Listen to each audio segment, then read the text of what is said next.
Hello बच्चों, नमस्कार। कैसे हैं आप सभी? मैं संदीप यादव आप सभी का आपके चैनल पर बहुत बहुत स्वागत करता हूं। आज का जो कंसेप्ट है वो आपने देख ही लिया होगा कि जो ये हमारे नो और नोट जो वर्ड हैं, क्या इनके साथ हम एनी का यूज़ कर पाएंगे, क्या लॉजिकल है, क्या कंडीशंस होंगी, उन्हें एक बार देखते हैं। ठीक है, एक बार समझते हैं कि मैटर क्या बनने वाला है। उससे पहले एक दो बातें समझनी ज़रूरी हैं, उन्हें एक बार देखिए।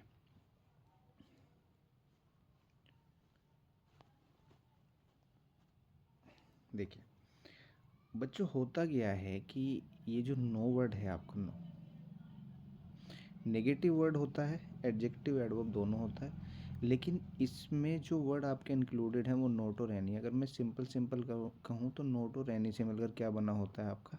नो बना हुआ होता है। नो में अपने आप ही नोट और एनी क्या होते हैं बच्चों? इंक्लूड होते हैं। ठीक है, और ये जो नोट वर्ड है ये निगेशन के लिए यूज़ होने वाला एक एडवर्ब है जो पॉइंट्स को रिप्रेजेंट करता है और उन्हीं को निगेट करने के लिए हमेशा लिखा जाता है। बड़ा सिंपल सा कंसेप्ट है, अच्छा कंसेप्ट है। ठीक है, तो अगर कभी मुझसे ये कहे कि सर ये जो नो वर्ड है आप इसको पॉजिटिव बना दीजिए, तो मैं इसमें से नोट को निकाल दूंगा, तो क्या बचेगा बच्चों? एनी बचेगा। तो ये भी सारी बातें इसी में आपकी कनेक्ट हो जाती हैं। ठीक है, तो क्या नो के साथ हम एनी लिख पाएंगे?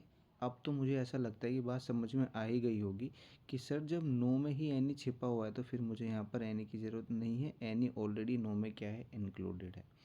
नोट जो यहाँ पर वर्ड लिखा होता है सेंटेंसेस में, इसे भी एनी के साथ मत लिखा करो। उसका रीज़न सीधा सीधा क्या हो गया, इन दोनों के लिए एक वर्ड बना दिया गया है, नो।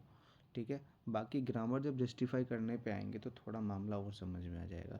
तो पहली चीज़ें तो याद रखो कि नो के साथ हम एनी इसलिए यूज़ नहीं कर पा रहे हैं क्योंकि एनी ऑलरेडी इंक्लूडेड है किसमें? नो में।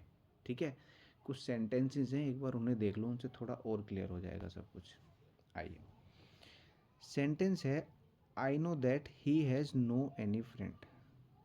जब मैंने यहाँ पर नो को लिख ही दिया और आपको पता ही है कि इसमें एनी इंक्लूड है, तो क्या मुझे एनी की ज़रूरत है? आप कहेंगे नहीं सर। तो सेंटेंस में से एनी को रिमूव कीजिए और सेंटेंस लिखिए I know that he has no friends. Clear हो गया बात? और नो यहाँ पर क्या बन गया? आपका एडजेक्टिव बन गया, क्योंकि जो फ्रेंड्स वर्ड यहाँ पर लिखा हुआ है ये आपका नाउन है। ठीक है, नाउन को जो भी वर्ड डिफाइन करेंगे वो सब क्या बन जाएंगे बच्चों? एडजेक्टिव बन जाएंगे। सेकेंड सेंटेंस पे आइए कि no any animal is so fast as tiger. अब आप फिर से कहेंगे कि सर नो लिखा हुआ है तो फिर से एनी की ज़रूरत नहीं, क्योंकि एनी ऑलरेडी किस में इंक्लूड है? नो में इंक्लूडेड है। Question number third, many of the students had note any doubt. तो क्या मुझे यहाँ पर नोट एनी लिखना चाहिए? आप कहेंगे नहीं सर। तो मुझे यहाँ पर क्या लिखना चाहिए? नोट एनी दोनों को हटाइए और दोनों की जगह पर क्या लिख दीजिए? नो लिख दीजिए। सबसे बढ़िया तरीका तो यही है। अदरवाइज़ जो बच्चा ये चाहता है कि नहीं सर मुझे नोट भी लिखना है और मुझे एनी भी लिखना है, तो मैं इसको कहाँ लेकर जाऊँ, तो ये आपको थोड़ी टेंशन दे देगा। बस समझ लो, अभी लिख देते हैं इसे। ठीक है, ये जो आपका नोट है ये एडवर्ब है, वर्ब को निगेट करेगा, हेड को। ये V2 है, पास्ट है, तो इसी को क्या बना लो? नेगेटिव बना दो। नोट को वर्ब के लिए लेकर आ जाओ। अब पास्ट में तो हेल्पिंग वर्ब आपका क्या लगेगा? डिड। अब नोट को लाओ यहाँ पर, जैसे ही नोट लगेगा हर टेंस अपने हेल्पिंग वर्ब और मेन वर्ब में टूटता है।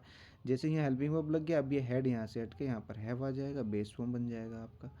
ठीक है, यही तो होता है ना पैटर्न पास्ट इंडेफिनिट नेगेटिव का। ये नोट अब यहाँ पे सेट हो गया, किसके लिए? हैव को डिनोट करने के लिए।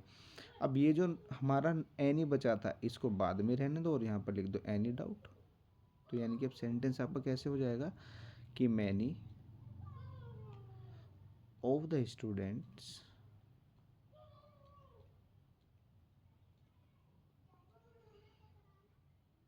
डिड नॉट हैव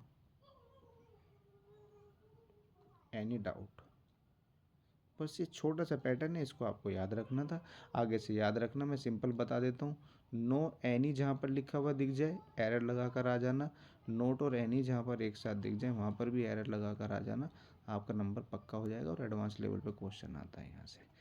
ठीक है, बाकी और पैटर्न लेकर आता हूँ आपके सामने। तब तक के लिए नमस्कार, बाय, जय हिंद।